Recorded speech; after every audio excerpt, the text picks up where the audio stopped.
Bonjour et bienvenue à nouveau sur Hardware Side Info. Dans cette vidéo, je vais vous montrer comment résoudre le problème de décharge de la batterie sur le Samsung Galaxy S22. Commençons.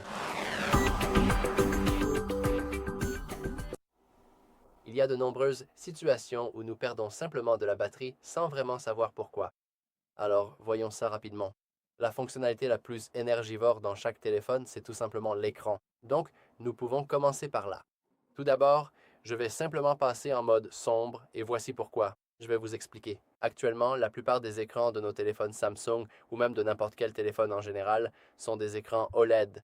Ces écrans nécessitent plus d'énergie pour afficher des pixels plus lumineux et moins d'énergie pour afficher des pixels moins lumineux.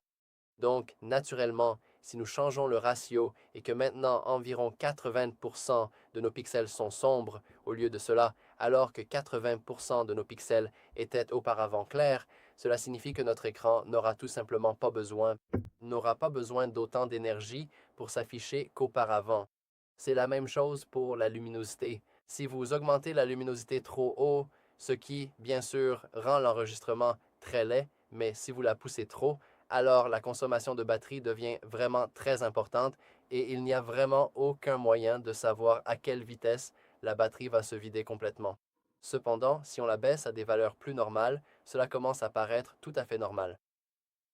Nous avons également la luminosité adaptative qui devrait automatiquement baisser ou augmenter la luminosité en fonction de la lumière du soleil autour de nous grâce au capteur de lumière intégré à l'appareil. Maintenant, c'est entièrement à vous de décider si vous souhaitez activer cette option ou non. Personnellement, je préfère la désactiver car je pense que je veux avoir un contrôle total et que je suis assez intelligent pour baisser ou augmenter la luminosité moi-même quand j'en ai besoin. Et si nous désactivons la luminosité adaptative, nous avons une luminosité supplémentaire. Et bien sûr, ce n'est pas vraiment nécessaire pour le tutoriel. Vous ne voulez pas activer cette option, mais comme vous pouvez le voir, même Samsung précise que cela consommera plus de batterie de toute façon. Nous avons aussi la fluidité des mouvements. C'est très similaire. Le taux de rafraîchissement de 120 Hz est tout simplement 2 fois plus gourmand en énergie, bien sûr, que la version standard. Donc, si vous avez des problèmes d'autonomie, je vous conseille de passer à la fluidité standard plutôt qu'à l'adaptative. Vous aurez donc un peu plus d'autonomie à disposition. Y a-t-il autre chose? Eh bien, la dernière chose que nous voulons régler, c'est la mise en veille de l'écran. Comme vous pouvez le voir, par défaut, nous avons 10 minutes, ce qui est assez long. Cela signifie que je pourrais simplement poser mon téléphone et il resterait allumé pendant 10 minutes complètes, ce qui est un vrai gaspillage de batterie. À la place, je peux le régler sur 1 minute et maintenant, si je laisse mon téléphone quelque part, il ne restera pas allumé pendant 10 minutes, mais seulement pendant 1 minute, ce qui est bien mieux pour nous. Quoi qu'il en soit, nous pouvons maintenant revenir en arrière et laisser de côté les paramètres d'affichage pour l'instant, et à la place, allons dans la section batterie. Maintenant, bien sûr, nous avons des options d'économie d'énergie et, comme vous pouvez le voir, certaines choses se produiront chaque fois que nous activerons l'économie d'énergie. Et tout cela n'est que des limites supplémentaires pour économiser la batterie, comme vous pouvez le voir ici. Donc, tout d'abord, nous avons la désactivation de l'affichage permanent.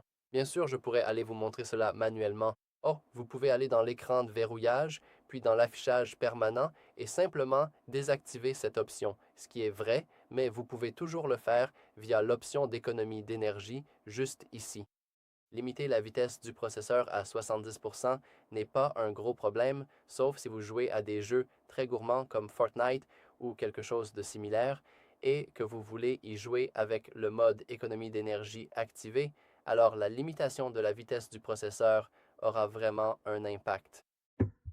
Oui, dans ce cas, cela aura vraiment de l'importance et cela risque de réduire considérablement vos performances. Donc, je ferai attention à cela, mais si vous n'êtes pas un joueur ou si vous jouez à des jeux très légers qui ne demandent pas beaucoup de ressources, alors vous pouvez simplement laisser cette option activée, diminuer la luminosité. Eh bien, je viens d'en parler, donc je ne pense pas que cela nécessite plus d'explications. Et enfin, désactiver la 5G.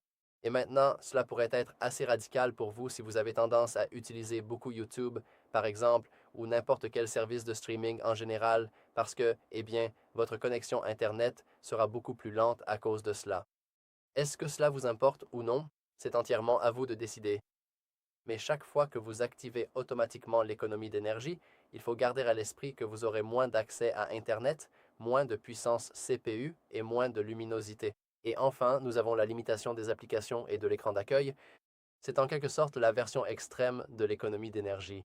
Si nous activons cela, puis que nous l'activons, on peut voir qu'en gros, notre téléphone devient, je ne veux pas dire une brique, mais on n'a vraiment plus accès à aucune application personnalisée. On ne peut que envoyer des messages à quelqu'un. On peut seulement appeler quelqu'un et regarder notre galerie, et vous remarquerez qu'il n'y a aucun moyen, par exemple, de prendre des photos. Si vous voulez quitter ce mode, vous pouvez cliquer sur les trois points en haut à droite, puis simplement désactiver l'économie d'énergie.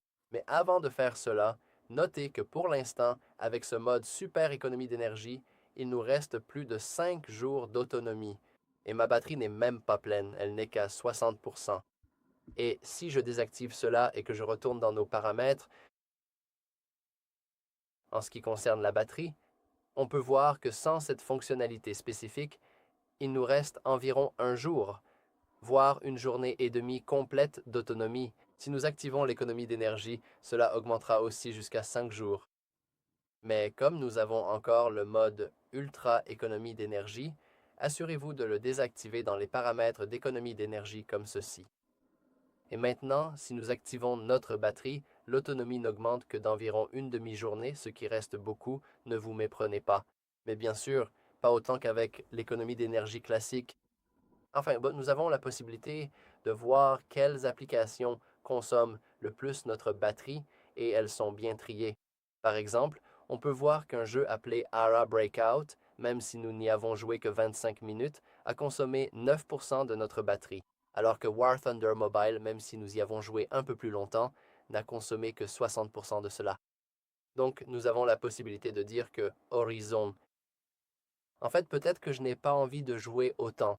Bien sûr, si vous avez une décharge de batterie, par exemple si vous regardez cette vidéo quelques années après sa sortie et que les batteries des Samsung Galaxy S22 commencent probablement à faiblir, alors malheureusement, la seule façon de limiter la plus grande consommation de batterie est simplement de ne pas utiliser de jeux ou d'applications très énergivores comme par exemple Ara Breakout ou Fortnite. Tout ce qui ressemble à cela sera extrêmement gourmand en énergie. Et cela n'est peut-être pas vraiment connu, mais tous les types de services de streaming ont également tendance à être gourmands en énergie. Donc, il faut faire attention à cela. Et enfin, je veux simplement vous montrer comment activer automatiquement l'économie d'énergie. Et, et j'ai bien peur que nous n'ayons pas la possibilité de le faire directement ici, mais nous avons l'économie d'énergie adaptative. Donc, nous pouvons aller l'activer et maintenant, cela activera automatiquement notre économie d'énergie adaptative. Mais ce mode automatique est, je dirais, étrange car il se base sur les habitudes d'utilisation. Nous ne pouvons pas vraiment voir à quelle fréquence il s'active. Donc, à la place, nous pouvons aller dans quelque chose de différent appelé mode et routine.